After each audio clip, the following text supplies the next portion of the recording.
Alex was a college student who loved computers. He was always curious. He liked to learn new things, and he was not afraid to try something different. He spent a lot of time online, sometimes just looking for something interesting. One night, it was raining hard outside. The wind was loud and the sky was dark. Alex was alone in his room, feeling bored. He started clicking around on different websites, just to pass the time. He found a strange post on a forum. The title was, "The Red Room, Only for the Brave." The post was short. It said, "If you want to see the real deep web, click this link. But be careful. Once you enter, you can't go back." Most people would have closed the page. But Alex was different. He was curious. He copied the link and opened it in a special browser. The page was black. In the middle, there was a big red door. Under the door, it said, "Knock to enter." Alex felt a chill. He was not sure if he should keep going, but his curiosity was stronger than his fear. He clicked the door. The screen changed. Now there was a video. It showed a small room, painted all red. The walls, the floor, the ceiling, everything was red. There was a single chair in the middle of the room. A person was sitting in the chair, wearing a white mask. The mask had no mouth, no nose, just 2 black holes for eyes. The person did not move. They just stared at the camera. On the side of the screen, there was a chat box. People were typing fast. "Is this real? Who is next? Don't do it! Get out!" Some people were scared. Some people were excited. Alex watched, feeling his heart beat faster. Suddenly, the door behind the masked person opened. 2 people in black hoods came in. They were holding another person. This new person was blindfolded and had their hands tied. The masked person stood up and walked over to the new person. The camera zoomed in, but Alex could not hear what they were saying. The masked person whispered something in the new person's ear. The chat went wild. Some people begged for the person to be let go. Others wanted to see what would happen next. The masked person turned to the camera. He put his finger to his lips, telling everyone to be quiet. Then, he pointed right at Alex. The screen glitched. For a second, Alex saw his own face on the screen. He felt cold all over. He tried to close the window, but his mouse would not move. The screen was stuck.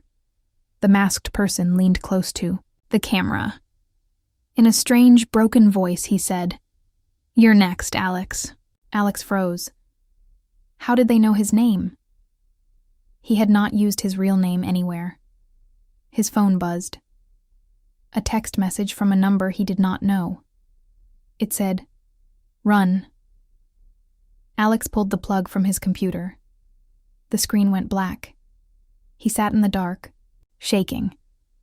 That night, he heard a knock at his door. 3 slow knocks. He did not move. He did not sleep. After that, Alex deleted everything. He stopped using the deep web, but sometimes late at night, he still hears 3 slow knocks, and he wonders if the Red Room is still waiting for him. But the story did not end there. Alex started having nightmares. He dreamed he was in the Red Room, tied to the chair. The masked person would whisper his name over and over. He started seeing strange things. His computer would turn on by itself. He would find new files on his desktop. Sometimes his webcam light would turn on, even when he was not using it. He told his friends, but they did not believe him. They said he was just tired. One day he got an email. No subject, no sender. Just a photo of him, sitting at his desk, taken from outside his window. Alex moved to a new place, but the fear followed him. He never used the deep web again. But he still wonders what would have happened if he had not clicked that door. One night, months later, Alex was walking home from the library. It was late, and the street was empty. He heard footsteps behind him. He turned, but no one was there. He walked faster. The footsteps got louder. He started to run. When he got home, he locked the door and checked every window. He tried to calm down, but his phone buzzed again. Another message. You can't run forever. Alex started to feel like he was being watched all the time. He covered his webcam with tape. He put his phone in a drawer, but the feeling never left. Sometimes, he would see a flash of red in the corner of his eye. Sometimes, he would hear a soft knock, even when he was alone. He never told anyone the full story. But he always wondered if the Red Room was real, or if it was just a nightmare that never ended. Alex tried to move on with his life. He finished college, got a job, and moved to a new city. But the memories stayed with him. He never felt safe. He never felt alone. Sometimes, he would wake up in the middle of the night, sure that someone was standing at the foot of his bed. He would turn on the light, but no one was there. He would check his phone, but there were no new messages. Still, the fear never left. Years later, Alex met someone who had a similar story. They talked for hours, sharing their experiences. They both agreed on one thing. The Red Room was real, and once you see it, you can never forget it. Story 2. The Eye. Hidden Market Sarah was just like anyone else. She had a small apartment, a cat named Milo, and a job at a local store. But one day, her life changed. She lost her job. The bills started to pile up. She tried to find new work, but nothing worked out. She sold her old phone, her TV, even her favorite books. But it was never enough. Every night, she lay awake, staring at the ceiling, feeling more and more scared. One night, Sarah was searching online for ways to make money fast. She found a forum where people talked about the deep web. Most of the posts were just stories, but one post caught her eye. It was called The Hidden Market, Real Money, Real Fast. People in the comments said you could buy and sell anything there. Some people said they made thousands of dollars in just a few days. Others warned that it was dangerous, but Sarah was desperate. She followed the instructions in the post. She downloaded a special browser and copied a strange link. The website was dark and simple. There were no pictures, just lists of things for sale. Some things were normal, like old coins and rare books. But other things were strange.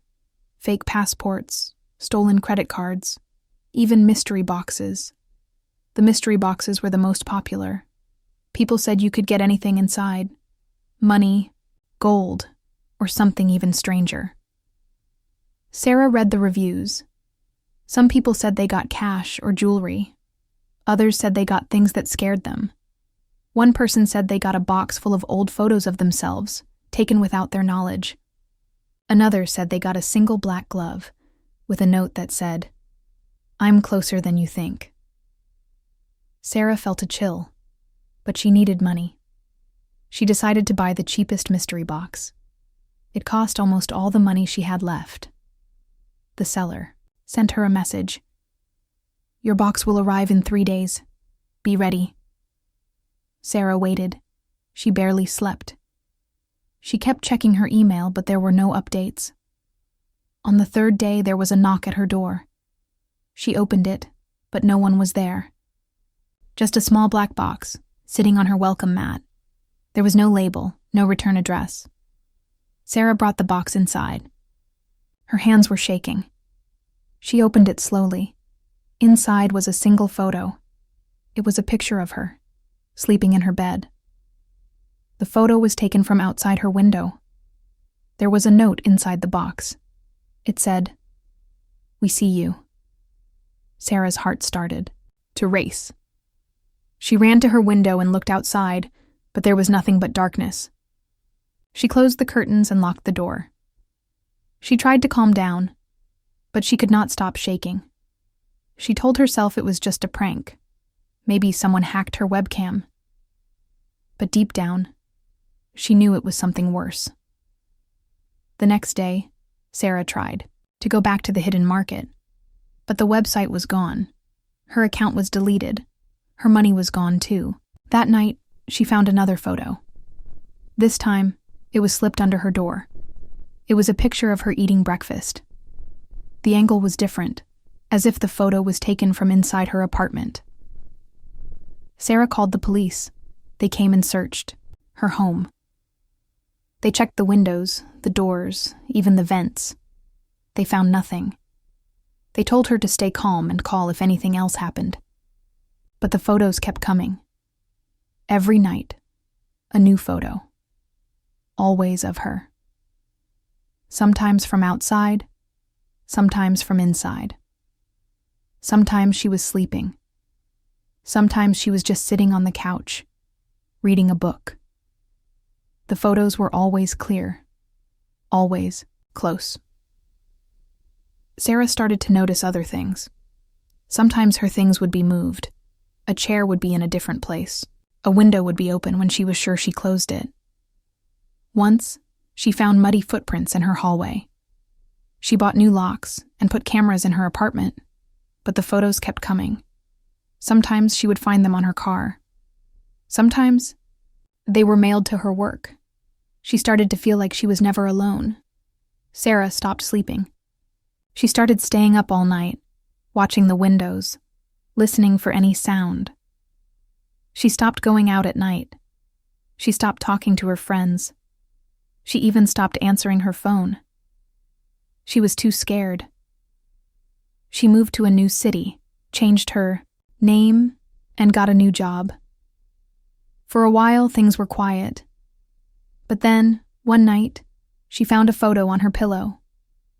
It was a picture of her, taken in her new apartment. She had not told anyone where she was. She had not used her real name. Sarah lives in fear now. She never opens her curtains. She checks every lock every night. She keeps her phone off and her computer unplugged. But the photos never stop. Sometimes she wonders what would have happened if she had bought a bigger box. Sometimes she wonders if she will ever be free. One day, Sarah got a package in the mail. It was another black box. Inside was a USB drive. She plugged it into her computer, even though she was scared. There was only one file. It was a video. The video showed her, sleeping in her bed. The camera moved closer and closer until it was right next to her face. Then the screen went black. Sarah unplugged her computer and threw the USB drive away, but she still feels like someone is watching her, every second of every day. Sarah tried to fight back. She bought new locks and cameras. She even got a dog. But the photos kept coming. Sometimes she would find them on her car. Sometimes they were mailed to her work. She started hearing footsteps outside at night. She stopped sleeping. One night she woke up and saw a shadow outside her window. She called the police, but no one was there. Sarah moved again. But the photos still came. Now, she lives in a small room with no windows. But she knows she will never be safe. She wonders who is watching her. She wonders if they will ever stop. She wonders what would have happened if she had bought a bigger box. Sarah's story is a warning. The deep web is not a place for games. Some things, once you find them, never let you go. Story 3. The creepy chat room Mark was a quiet guy. He moved to a new city for work, far from his family and friends. He didn't know anyone in his new town. Every night, after work, he would sit in his small apartment, eat dinner alone, and watch TV. Sometimes he would play games on his computer or scroll through social media, but he always felt lonely. He missed having someone to talk to. One night, Mark was searching for chat rooms online. He wanted to find people to talk to, maybe make a new friend. Most chat rooms were boring or full of spam, but then he found something different. It was called the Midnight Society. The website was simple, just a black screen with a chat box. At the top it said, "Only for those who are truly alone." Mark felt a chill, but he was curious. He clicked Join. At first, nothing happened. Then, slowly, messages started to appear. People were talking about their fears. One person said they were afraid of the dark. Another said they were afraid of being watched. Mark typed, "I am afraid of being alone." He waited for someone to reply. A user named Watcher replied right away. "You are not alone, Mark." Mark's heart skipped a beat. He had not used his real name. He looked around his room, feeling a little nervous. He typed, "How do—" "You know my name?" Watcher replied, "I see you. Right now." Mark felt cold. He typed, "Prove it." A few seconds later, Watcher sent a photo. It was Mark, sitting at his desk, taken from behind. Mark jumped up and looked around. No one was there. He checked his webcam, but it was covered. He unplugged it just in case. He closed the chat room and turned off his computer. But he could not stop thinking about it. How did they get that photo? Was someone in his apartment? The next day, Mark tried to forget about it. He went to work, came home, and tried to relax. But that night, he got an email from an unknown address. The subject was blank. The email had a photo attached. It was another picture of Mark, this time sitting on his couch, watching TV. The photo was taken from outside his window. Mark started to feel scared all the time. He closed his curtains and locked his doors. He stopped using his computer. But the emails kept coming. Every day, a new photo. Sometimes the photos were from inside his apartment. Sometimes they were from outside. Sometimes they were from places he had never seen before. Mark tried to tell his friends, but they did not believe him. They said he was just stressed. He called the police, but they could not help. They checked his apartment and found nothing. No cameras, no signs of a break-in. Mark started to feel like he was losing his mind. One night, Mark got a message from Watcher again. This time it was a text message on his phone. It said, "Check your closet." Mark's hands were shaking as he walked to his closet. He opened the door slowly. Inside, on the top shelf, was a small camera. The lens was cracked, but it was still recording. Mark grabbed the camera and smashed it on the floor. He moved out of his apartment the next day. He found a new place in a different part of the city. He changed his phone number and got a new computer. For a while, things were quiet. But then, one night, he got another email. It was from Watcher. The email had no words, just a photo. It was Mark, sleeping in his new bed. Mark started to see the name Watcher everywhere. Sometimes it would pop up on his phone. Sometimes he would see it written on a wall or a sign. Sometimes he would hear it whispered in his dreams. He stopped using the internet. He stopped talking to people. He started to feel like he was being watched all the time. Mark tried to fight back. He bought new locks and covered every camera in his house. He even stopped using his phone. But the feeling never left. Sometimes, late at night, he would hear a voice whisper his name.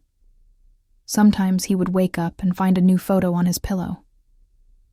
Sometimes he would see a shadow move in the corner of his room. Mark's life changed forever. He never felt safe again. He never felt alone, but not in a good way. He always felt like someone was watching him, waiting for him to make a mistake. He never found out who Watcher was. He never found out how they knew so much about him. But he knew one thing for sure. Once you join the Midnight Society, you are never really alone again. Mark's story is a warning. The deep web is not a place to make friends. Some people you meet there are not people at all. Some are just waiting for you to let your guard down. Story 4. The Forbidden Game Lily was a high school student who loved scary stories. She and her friends always looked for new ways to scare each other. They watched horror movies, played creepy games, and told ghost stories at sleepovers. But one summer night, they found something different. Something that was not just a story. It started when Lily's friend Mia found a post online about a game called the Mirror Game. The post said the game was hidden on the deep web. The rules were simple: play at midnight, never play alone, and never break the mirror. The post warned that the game was cursed, but Lily and her friends thought it was just a joke. They wanted to try it. They spent hours searching for the game. Finally, they found a strange website with a black background and a single button that said play. They clicked it. The screen showed a mirror. Their own faces stared back at them. The room was dark, and the only light came from the computer screen. A message appeared. Say your name. Lily went first. Lily. Then Mia. Then Jake. Then Sam. As each person said their name, their reflection in the mirror smiled. But the smiles looked wrong. Too wide, too sharp. Another message appeared. Who do you trust the least? They laughed and joked, but the game would not continue until they answered. Jake said, I don't trust Sam. He always cheats at games. Sam laughed, but his reflection frowned. Mia said, I don't trust Jake. He scares me too much. Lily said, I don't trust myself. Her reflection's eyes seemed to get darker. The lights in the room flickered. The air felt cold. A final message appeared. Look behind you. They all turned around, but nothing was there. When they looked back at the screen, their reflections were gone. Now there were dark shapes in the mirror, moving slowly, getting closer. Suddenly, the game crashed. The power went out. The room was silent except for their own breathing. They tried to laugh it off, but everyone felt scared. That night, they all had the same nightmare. In the dream, a dark figure crawled out of a mirror and whispered their names. After that night, strange things started to happen. Lily would see handprints on her mirror in the morning. She tried to clean them, but they always came back. Sometimes, she would see faces in the mirror that were not her own. Sometimes, her reflection would move when she did not. Jake stopped coming to school. He would not answer his phone. Mia said she heard voices whispering her name at night. Sam said he saw shadows moving in his room, even when the lights were on. Lily tried to delete the game from her computer, but it kept coming back. Every time she turned on her computer, the mirror game would start by itself. The screen would show her room, but she was not in it. Instead, there was a dark figure standing in the middle of the room. The figure would turn and look at her through the screen. Lily would slam her laptop shut, but the next night, the game would be back. Lily started covering all the mirrors in her house. She used towels, blankets, anything she could find. But sometimes, she would wake up and find the covers on the floor and the mirror uncovered. She started sleeping with the lights on. She stopped looking in mirrors, but sometimes she would catch a glimpse of something moving in the glass, just out of the corner of her eye. One night, Lily woke up and saw her computer was on. The mirror game was running. The screen showed her room, but it was empty. Then, slowly, a dark shape appeared in the mirror on the screen. The shape moved closer and closer, until it was right in front of the camera. The screen went black. Lily screamed and turned off the computer. But the next night, the game was back. Lily's friends were not the same anymore. Mia moved away and stopped talking to everyone. Sam said he was being followed by shadows. Jake's parents said he would not leave his room. Lily felt alone and scared. She knew the game was not just a story. It was real, and it was not finished with them. Now, Lily lives in fear. She never looks in a mirror for too long. She keeps her computer unplugged. She never talks about that night. But sometimes, late at night, she hears a voice whisper her name. Sometimes, she sees a dark shape in the corner of her room. And sometimes, when she is brave enough to look in the mirror, she sees something looking back at her that is not her. Lily's story is a warning. Some games are not just games. Some things on the deep web are better left alone. Once you play, you can never really stop. Story 5. The lost file. Tom was always curious about computers. He liked to find hidden things online. He was not a hacker, but he knew how to search for things most people never see. He liked to explore the deep web, just to see what was out there. He never thought anything bad would happen to him. He thought he was safe behind his screen. One night, Tom was searching for old files on a deep web forum. He found a post with a strange title, "Do Not Open." The post was simple. It said, "If you find this file, do not open it. You have been warned." There was a download link. Tom felt a chill, but he was too curious. He clicked the link and downloaded the file. The file was a video. Tom opened it. The video was black and white. It showed a dark room with a single chair in the middle. The room looked empty. After a few seconds, a person walked into the room. The person's face was blurred. They sat in the chair and looked straight at the camera. The person started to speak. Their voice was strange, like it was being changed by a computer. "Whoever is watching this, you are in danger." Tom laughed. He thought it was just a joke. But then the person said, "Tom, you should not have opened this." Tom stopped laughing. How did they know his name? The video glitched. The screen filled with strange symbols and numbers. Tom's computer crashed. When he turned it back on, his desktop was full of copies of the same video. Hundreds of them. He tried to delete them, but they kept coming back. Every time he deleted one, 2 more would appear. Tom's phone rang. The number was unknown. He answered. A strange, broken voice said, "You can't hide, Tom." Tom hung up and turned off his phone. He unplugged his computer. But every night, he dreamed of the room in the video. He dreamed he was sitting in the chair, unable to move. The blurred person would stand over him and whisper things he could not understand. Tom tried to get rid of the file. He bought a new computer. But the file always came back. He started seeing the symbols from the video everywhere. On street signs, in books, even in his dreams. He stopped sleeping. He stopped talking to his friends. He was always tired, always scared. One night, Tom woke up in the middle of the night. His computer was on, even though he was sure he had turned it off. The video was playing on a loop. The person in the video stared at him. Slowly, the face in the video started to change. It became clearer and clearer, until Tom realized he was looking at himself. The next day, Tom was gone. His friends tried to find him, but there was no trace.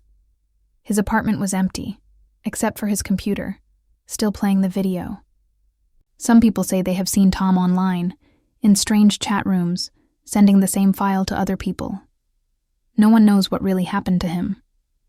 But everyone who hears his story is afraid to open strange files ever again. Tom's story is a warning. Some things on the deep web are not just stories. Some files are not just files. Once you open the wrong thing, you can never go back. These stories are not just about fear.